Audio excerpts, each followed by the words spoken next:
when I used to work on BM14 and Tova used to turn up, the beamline used to break. And she used to say, it's not my fault, not my fault. But after just what's happened, QED, I think, is the what they say. Anyway, oh, and the other thing, this is gets worse, actually. This talk was supposed to be given by Stephanie Monaco. As you can see, I am not her. She unfortunately fell off her bicycle and hurt her wrist quite badly. And so I've had to step in at late notice. So, and because it's late notice, I hope that what I'm going to present is the sort of thing you were looking for, because I've had to put it together pretty quickly. Perhaps the only good thing about Stephanie not being here and giving me such late notice is that my picture didn't quite make it into your very, very nice program and ruin it. But anyway. Okay, so I'll start off by sort of insulting your intelligence, if you like, just to show you what X-ray crystallography is. You have an X-ray source and a crystal. We collect a diffraction pattern here. We measure the intensities of the reflections on these diffraction patterns. We use this thing here called the electron density equation to get the electron density distribution in the unit cell. And from that, we can get atomic coordinates and displacement factors for all the atoms in the structure. And the reason that we're interested in this in macromolecular crystallography, as you already heard from Marjolein's talk this morning, is that form equals function. If we know what a protein looks like, we have a fairly good chance of working out what it does and how it does it. Anyway, I'm going to talk mostly about this, really, the X-ray source, and maybe a little bit about that in the rest of my talk, because synchrotron radiation should, in principle, be an ideal tool for macromolecular crystallography. The very high flux that you get from third and now fourth generation synchrotron sources helps to offset the decrease in the energy of a diffraction peak, or the intensity of a diffraction peak actually, needed when you either have small samples or large unit cells. Okay, both of those smaller samples and larger unit cells reduce this, so we need to increase this. Okay, so really high flux helps a lot. And actually, there also, as you've also heard a lot today, actually, is that third generation and fourth generation synchrotron sources are very highly brilliant. That means that for smaller samples, provided that we can match the size of the X-ray beam more or less to the size of the crystal, we get better signal-to-noise ratios. Something that's not been really talked about much today, although it's just been talked about now actually, is that we have the other advantage of synchrotron radiation is that we have access to a very broad spectrum of wavelengths of light, from infrared to hard X-rays.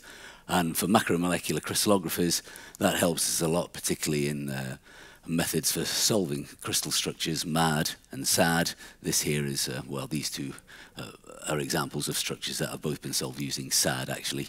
That based on the sulfur atoms, the anomalous signal from sulfur atoms, this from iodine atoms.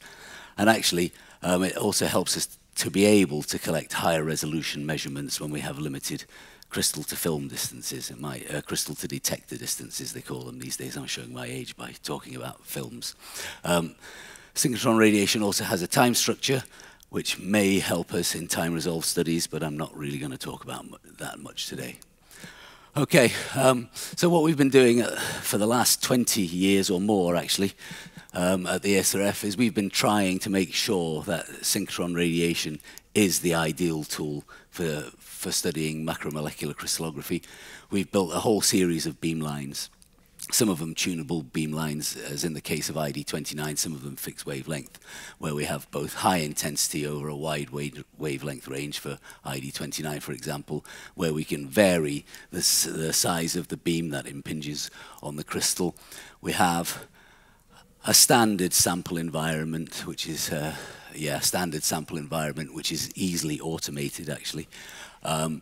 And one of the best things we did was we developed a GUI, a graphical user interface, which is actually quite intuitive to use and lets even complete novices be able to carry out experiments on any of our beamlines. All the sort of high-tech stuff is hidden behind this, this interface here.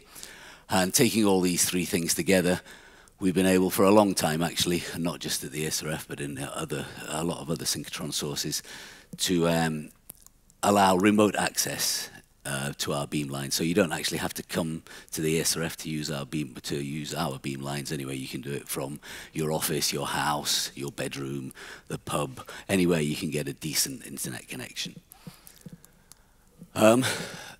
So they're user-friendly, our beamlines, and they're also very fast, actually. I won't bore you with the details here, but what we can do, and what most of our users can do, is in 4 minutes or so, we can unload a sample that's actually on the goniometer, load it, center it into the X-ray beam, and collect a full data set of about 1,800 oscillation images or something like that. What we also provide, and what lots of other synchrotrons provide now, is we have automatic data processing pipelines. Once your data is processed, they go off somewhere, all the diffraction images get integrated and scaled together. And at the end of that, we produce, well, you can't see it now actually because I've just moved this over, a sort of the headline results, just to let you know that your data are actually quite good, and then or bad in some cases, and then you can download HKL, I, Sigma I, F, Sig F, etc., to your home lab. And because they're user-friendly and really fast, our beamlines are actually perfect for HTX, that's high-throughput crystallography in MX jargon. So for fragment screening, the F word that Tova wouldn't mention, and ligand binding studies and stuff like that. And they're really popular, actually, with industrial users. IX is ESRF jargon for industrial MX users. And since October 2005, when we first started taking industrial users seriously, industrial users have collected about 32,000 data sets with more than 100 images on our beamlines. And actually, they've carried out 56,000 operations where more than 4 images were collected. Anything that's less than, well, between 4 and, say, 20 images is usually a test, actually. Well, so we're fast and we're user-friendly, but we can actually go much faster than we currently can with the new generation of pixel detectors. Particularly, we've just installed an IGA 4M detector on one of our beamlines, Massive 3, which is has a focal spot of about 15 microns squared and a flux into that focal spot of about 2 × 10⁻13 photons per second, something like that. Anyway, we installed an IGA 4M on this beamline. The maximum frame rate we can collect at is 750 hertz, and we did a couple of tests actually, and we showed that if we collect at 750 hertz, the data quality actually isn't significantly degraded at all, and in favorable cases, like this one here, where we have a cubic space group, is cheating a bit, I know, we can collect the data set in less than half a second, or something like that. Even when we collect a lot more images, 1,300 images, we're down in the sort of 2-second range, or something like that. So we can go much faster than we can without actually degrading data quality. We're also trying to improve speed by changing our sample changes. Those of you who've used our beamlines a lot, and there are a few of you here, I think, will know that since 2005, we've had this thing here as our sample changing robot. It's called an SC3, Sample Changer version 3. It's really small, it has a capacity of only 50 samples, and it's relatively slow, a 70-second cycle time for load, unload, and optically centering in the X-ray beam. But despite the fact that it's small and it's slow, we've used this, or you've used this actually, our users have used this, to mount and unmount more than 500,000 samples in the 11 years since 2005. So it's actually a very nice piece of kit, this. But those of you who use our beamlines a lot will know that it's also rather temperamental, unreliable, call it what you like. Yeah, and it was a lot of work for us to keep these things going and our users happy. So finally, we've got the money together to replace these things by something called the Flex HCD. It's a 6-axis robot rather than a sort of duo with a few axes inside it. A 6-axis robot. It has a much larger capacity, both for spine pucks, so that's the pucks that go in this this sample changer, and for what are called unipucks. So with unipucks, we can fit 192 samples in, actually, with a much, much faster cycle time, 28 seconds as opposed to 70, and we think we can get this down to 10 seconds or so with a double gripper that we're developing. Yeah, this sample changer is already installed on ID30B. It's being installed on one of our other beamlines, ID23-1, this week, actually. And it will be installed on ID29. It'll be ready in February 2007. And on Massive 3 in mid-2017. So all of our beamlines will have these new sample changes. One thing I will say, and touch wood, actually, since this thing, this Flex HCD, has been installed on ID30B, since May, in this mode, in spine mode, we've mounted 1,500 or 1,600 samples with not one single error. Like I say, touch wood. So that's a lot better performance than we've had with the SC3s. But doing experiments is not just about speed. We also need to give people the chance and the tools to do proper experiment preparation. And we also do that, actually, by providing all sorts of things. For samples like this, where we have our samples in there somewhere, yeah, we can do a mesh scan across a sample like this to find out where it is in there. There might be more than one, actually. And we can also find out if it's actually what we thought it was. Is it protein, or is it some salt that's just been an artifact of the crystallization procedure? We can do mesh scans again here to find out where's the best part of where's the best diffracting part of a larger sample. It's quite common, actually, that large crystals don't have homogeneous diffraction qualities, actually, and so we can generate diffraction cartographs, we call them. And you can see for this rather big crystal here, we should be either collecting here or here to get the best resolution data. I know it seems obvious because this is sort of like the crystal's on a loop here and probably bent or something like that when it's there. But anyway, this does work. And for small crystals, I'll come to this in a minute, we have X-ray centering in the X-ray beam. So basically we do a mesh scan to find the best position in this direction, flip the crystal by 90 degrees and do a single line scan to best center the crystal in the X-ray beam.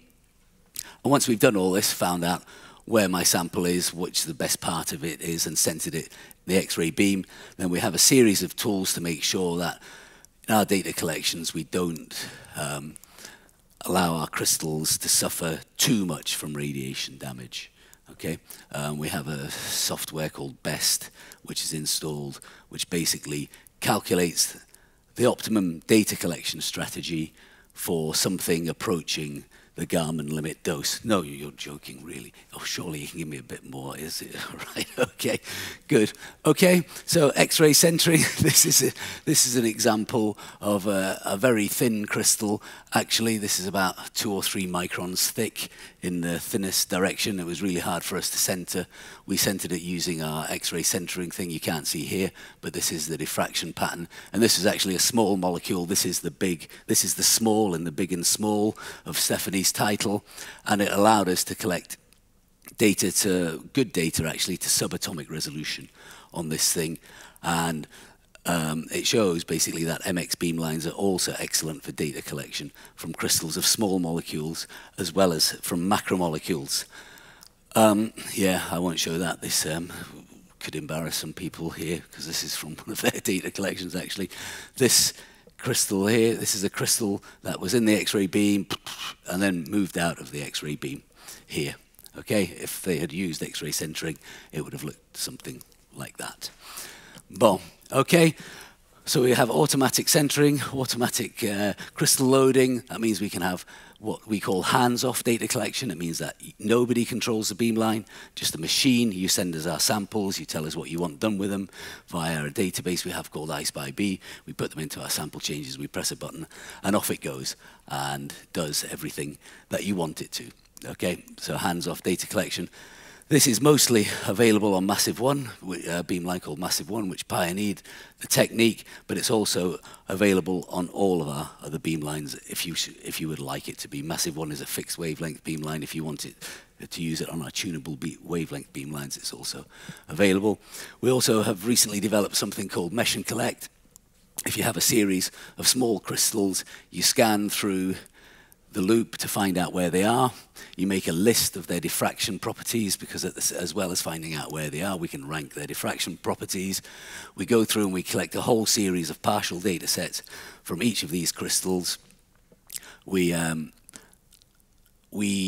merge them together based on some hierarchical cluster analysis, and we come out with a complete data set that helps us solve a structure. These are just 3 examples of where we've used it. These are crystals of bacteriodopsin. They're about 5 by 5 by 2 microns cubed or something like that. Yeah. We did a mesh and collect on these, and we were able to get a complete data set to 2.8 angstrom resolution, which is enough for us to see a retinal molecule, I think, in what's called an emit map. It's a difference map. This is tourmatin, I think, and these were actually quite big crystals, and a lot of them. We collected a whole load of data sets, merged them together, and at the end you can see we get really, really nice electron density for the ligand, for a ligand that's bound. And this is lysozyme, sorry, to use the L word, crystallized in a nitrate buffer. And we did the same thing, and we can see beautifully a nitrate ion bound somewhere in the crystal, somewhere in the protein. I can't remember where it is. The reason I'm showing this is that we have to be very careful to use the right data sets from this hierarchical cluster analysis. If we use all the data sets that we collected, we just see a little blob like this, and we can't tell that it's a water molecule. Yeah. Or we would probably think it was a water molecule and not a nitrate ion. Next, I don't have time for this. Sorry, I won't go on. Sorry, I can't go. BIOSAXS, you're going to hear about that in a minute, so there's no point me talking about this, apart from to say that like our MX beamlines, it's really highly automated.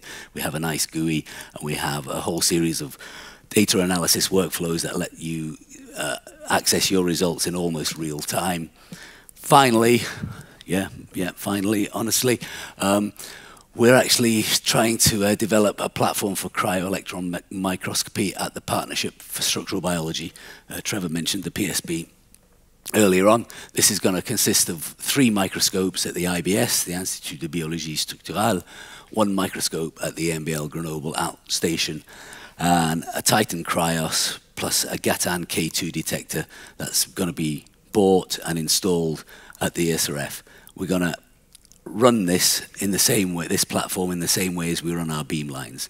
So in principle, anybody can have access to them, academics, free access via our BTAPs, via our allocation panels, industrial people via paying for it. Okay, well, you know about this already, that there's been this revolution in cryo-EM. We get much, much higher resolution structures than used to be available, and this is an example here of glutamate dehydrogenase, which is quite a large protein, and using cryo-EM, they've collected data and imaged this thing to 1.8 angstrom resolution. They can see water molecules in the cryo-EM maps, and if you can see water molecules, there's no reason why you won't be able to see a drug bound or something like that. Oh, sorry, that wasn't supposed to happen. The future of MX, well, we're going to go to one of these diffraction-limited storage rings in 2018. I don't have any time to talk about this. Basically, what I will say is that I think somebody asked me this at lunchtime, and to my shame, I didn't know the answer or couldn't remember. But basically, the big change is that the horizontal emittance of the electron beam in the storage ring is going to go down to 0.13 nanometers. That means the source sizes, the X-ray source sizes from our undulators get much smaller.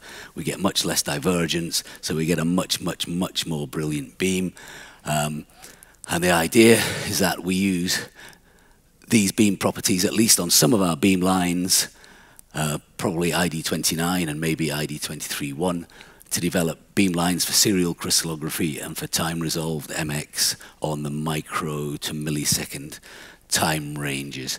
If you're interested in having a say on what beamlines we develop as part of this EBS. It's called the Extremely Brilliant Source Project. We're having a workshop on the 8th and 9th of December, and you're more than welcome to come along and give your advice, stroke, opinion. Thank you for your attention.